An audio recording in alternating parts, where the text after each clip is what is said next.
Saludos opositores y bienvenidos al canal de Opositades. En este vídeo vamos a seguir respondiendo algunas preguntas sobre la Constitución española.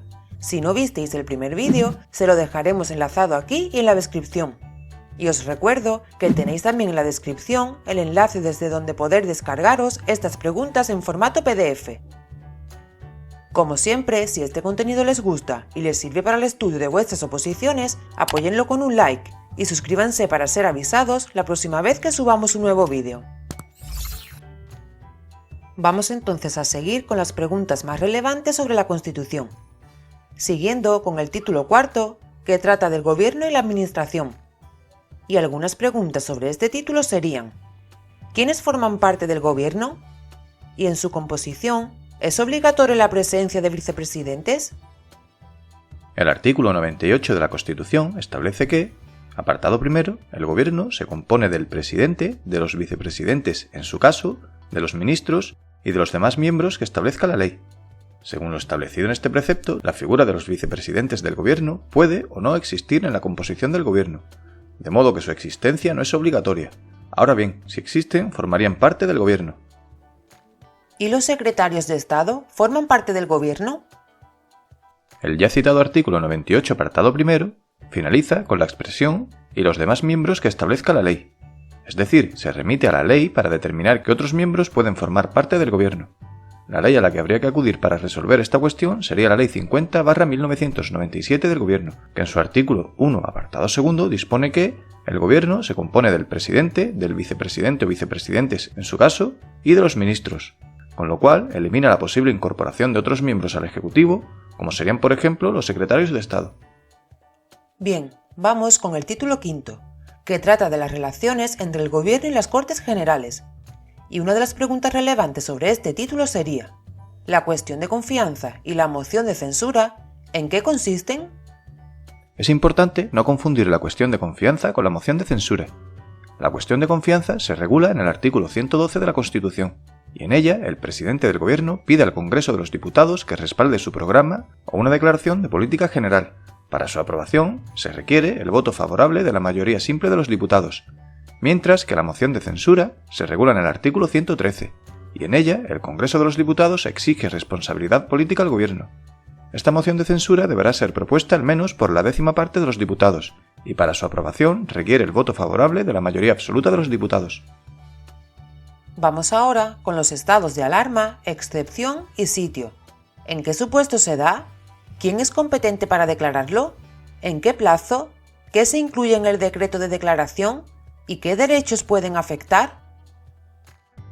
Bien, pues en cuanto a los supuestos, el estado de alarma sería decretado para catástrofes, calamidades o desgracias públicas, para crisis sanitarias, para la paralización de servicios públicos esenciales cuando no se garantiza lo dispuesto en los artículos 28 apartado segundo y 37 apartado segundo de la Constitución, y para el desabastecimiento de productos de primera necesidad. El estado de excepción para cuando exista una grave alteración del orden público sin que sea posible restablecer y mantener este mediante el ejercicio de las potestades ordinarias, y el estado de sitio para cuando se produzca o amenace producirse una insurrección o un acto de fuerza contra la soberanía o independencia de España, su integridad territorial o el ordenamiento constitucional que no pueda resolverse por otros medios. En cuanto al competente para su declaración, el estado de alarma es declarado por el Gobierno mediante decreto acordado en Consejo de Ministros, el estado de excepción por el Gobierno mediante decreto acordado en Consejo de Ministros previa autorización del Congreso de los Diputados, y el estado de sitio es declarado por la mayoría absoluta del Congreso de los Diputados a propuesta exclusiva del Gobierno. En cuanto al plazo, el estado de alarma se decretará en un plazo máximo de 15 días, prorrogable, previa autorización del Congreso de los Diputados, y en cuanto al estado de excepción, este no podrá exceder de 30 días, prorrogable por otro plazo igual, con los mismos requisitos.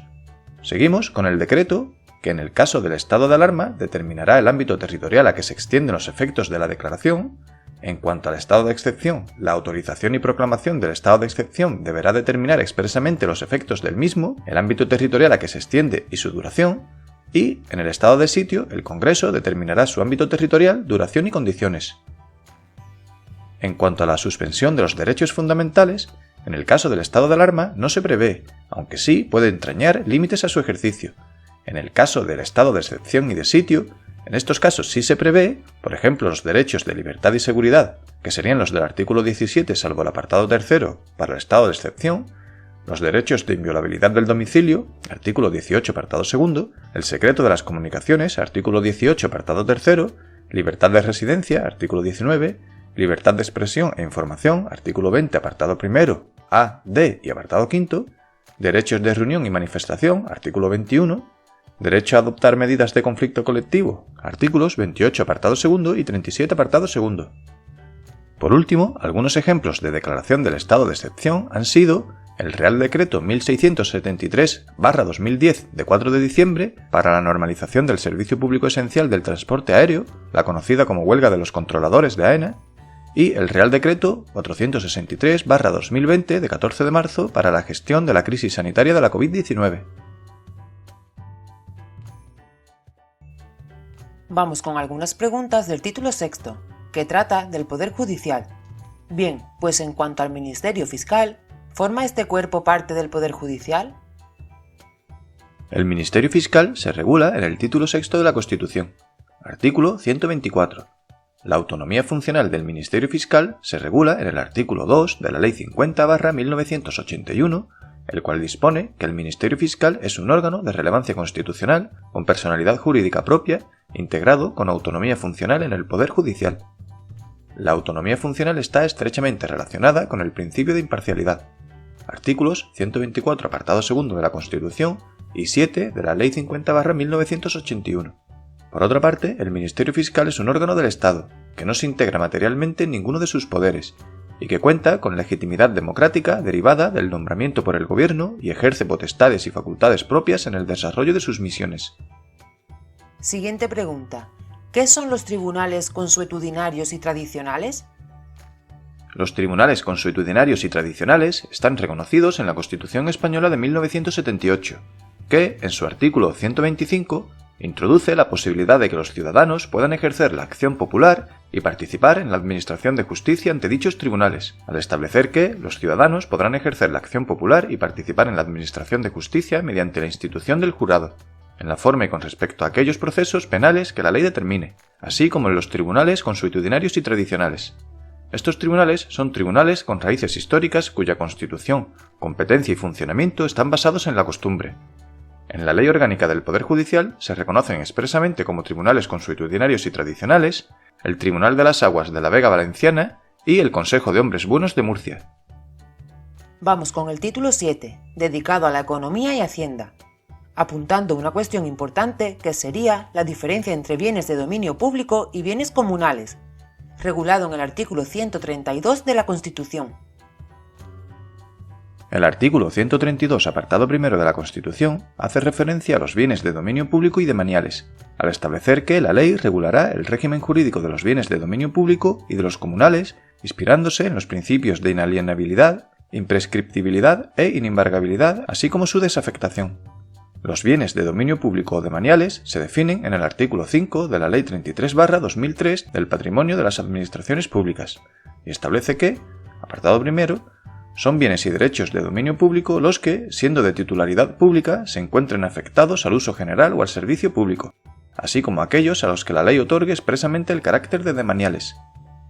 Los bienes comunales, por su parte, se definen en la Ley de Bases del Régimen Local, en el artículo 79, apartado tercero, que establece que tienen la consideración de comunales aquellos cuyo aprovechamiento corresponda al común de los vecinos.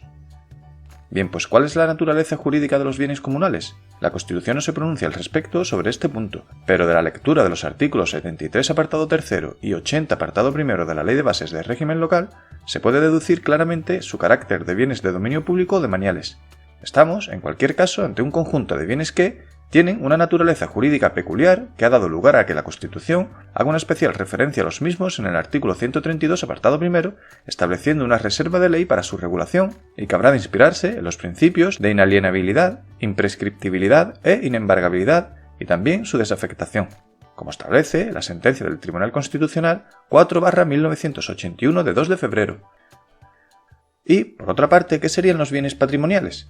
Bueno, pues a los bienes patrimoniales no hace referencia expresa la Constitución, se definen también en la Ley de Patrimonio de las Administraciones Públicas, que los denomina bienes de dominio privado patrimoniales, en su artículo 7, apartado primero, que establece que son bienes y derechos de dominio privado o patrimoniales los que, siendo de titularidad de las administraciones públicas, no tengan el carácter de demaniales.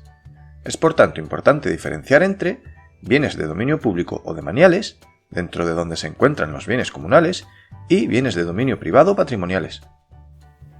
¿Qué se entiende por patrimonio del Estado y por patrimonio nacional? ¿Significan lo mismo estos conceptos? En cuanto al patrimonio nacional, el patrimonio nacional está formado por los bienes de titularidad del Estado afectados al uso y servicio del Rey y de los miembros de la Real Familia para el ejercicio de la alta representación que la Constitución y las leyes les atribuyen. Se regula en la Ley 23/1982, de 16 de junio, reguladora del patrimonio nacional. Y por otro lado, el patrimonio del Estado se define en la Ley 23/2003 de Patrimonio de las Administraciones Públicas y está integrado por el patrimonio de la Administración General del Estado y los patrimonios de los organismos públicos que se encuentren en relación de dependencia o vinculación con la misma.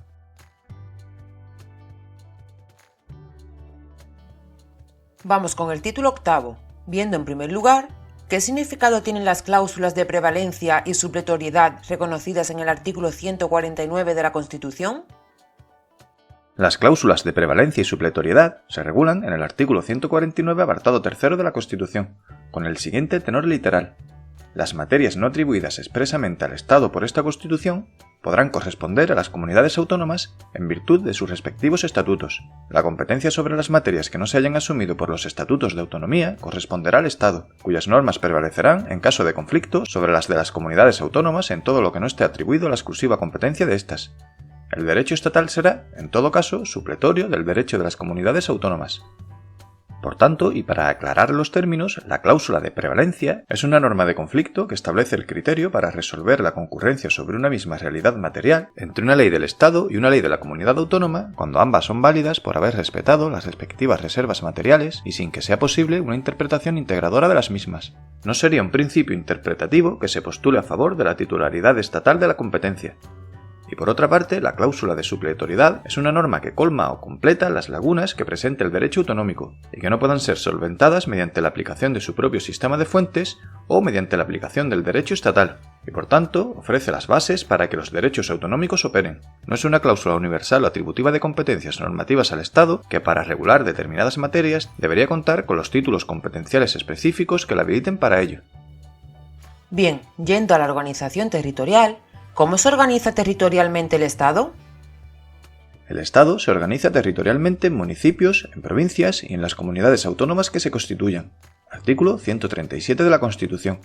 El gobierno y la administración de las comunidades autónomas corresponde a un Consejo de Gobierno con funciones ejecutivas y administrativas y a un presidente, al que corresponde la dirección del Consejo de Gobierno. Artículo 152, apartado 1 de la Constitución. El gobierno y la administración de los municipios corresponde a sus respectivos ayuntamientos, integrados por los alcaldes y los concejales. Artículo 140 de la Constitución. El gobierno y la administración de las provincias corresponde a diputaciones u otras corporaciones de carácter representativo. Artículo 141, apartado 2 de la Constitución.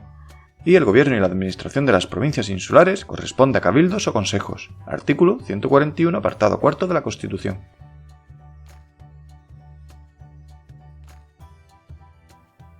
Vamos con algunas cuestiones del título 9, que trata el Tribunal Constitucional, empezando por saber ¿cuántos miembros componen el Tribunal Constitucional? El Tribunal Constitucional está compuesto por 12 miembros nombrados por el Rey, 4 a propuesta del Congreso por mayoría de 3/5, 4 a propuesta del Senado también por mayoría de 3/5, 2 a propuesta del Gobierno y 2 a propuesta del Consejo General del Poder Judicial. Y en cuanto a ¿qué es un recurso de inconstitucionalidad y una cuestión de inconstitucionalidad? El recurso de inconstitucionalidad se podrá interponer por el Defensor del Pueblo, por el Presidente del Gobierno, por 50 diputados, por 50 senadores o por órganos colegiados ejecutivos o las asambleas de las comunidades autónomas. En este último caso, previo acuerdo adoptado a efecto y solo contra las leyes, disposiciones o actos con fuerza de ley del Estado que puedan afectar a su propio ámbito de autonomía. Este recurso de inconstitucionalidad se presentará contra las leyes y disposiciones normativas con fuerza de ley que puedan ser contrarias a la Constitución. Artículos 161 apartado 1 letra A y 162 apartado 1 letra A de la Constitución. Y, en cuanto a la cuestión de inconstitucionalidad, por su parte, se planteará por un órgano judicial cuando una norma con rango de ley aplicable en un caso y de cuya validez dependa el fallo pueda ser contraria a la Constitución. Esta está dispuesta en el artículo 163 de la Constitución. Bien, y acabamos con el título 10, que trata sobre la reforma constitucional, preguntándonos cuántos procedimientos de reforma de la Constitución existen y en qué se diferencian. Pero antes de seguir con la respuesta, recuerden que tienen en nuestro canal muchos más vídeos y más cursos de otros temas de las distintas oposiciones, así que si os interesan y os ayudan estos vídeos, visítennos al canal. Vamos con los procedimientos de reforma de la Constitución. Existen dos procedimientos de reforma de la Constitución. Por un lado, el procedimiento de reforma ordinario, regulado en el artículo 167, cuyo ámbito de aplicación sería para toda la Constitución salvo las materias establecidas en el artículo 168, que sería el procedimiento agravado y que veremos a continuación. En cuanto al procedimiento ordinario, para la votación, deberá ser aprobado por una mayoría de 3/5 de cada Cámara. Subsidiariamente, si no hubiera acuerdo entre ambas cámaras, se creará una comisión de composición paritaria para intentar obtener un acuerdo. Si no se logra la aprobación mediante lo mencionado anteriormente, siempre que el texto obtenga la mayoría absoluta del Senado, el Congreso podrá aprobar la reforma por mayoría de 2/3. Finalmente, aprobada la reforma, será sometida a referéndum para ratificación potestativo dentro de los 15 días siguientes a su aprobación, cuando así lo soliciten una 10ª parte de los miembros de cualquiera de las cámaras.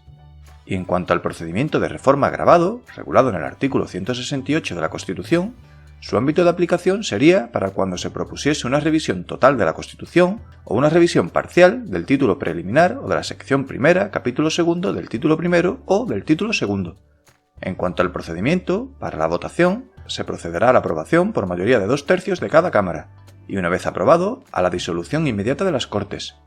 Las siguientes cámaras elegidas deberán ratificar la decisión y estudiar y aprobar el nuevo texto constitucional por mayoría de 2/3 de cada Cámara. Finalmente, aprobada la reforma por las Cortes, será sometido a referéndum para su ratificación. Y bueno amigos, hasta aquí la segunda parte de las preguntas sobre la Constitución. Recuerden que os dejamos también en la descripción un enlace desde donde descargar de forma gratuita el documento en formato PDF, por si lo queréis imprimir. Esperamos que os haya gustado y os haya sido de utilidad para el estudio de vuestras oposiciones. Visiten los enlaces que dejamos en la descripción del vídeo. Y sin más, un saludo y nos vemos en el siguiente vídeo.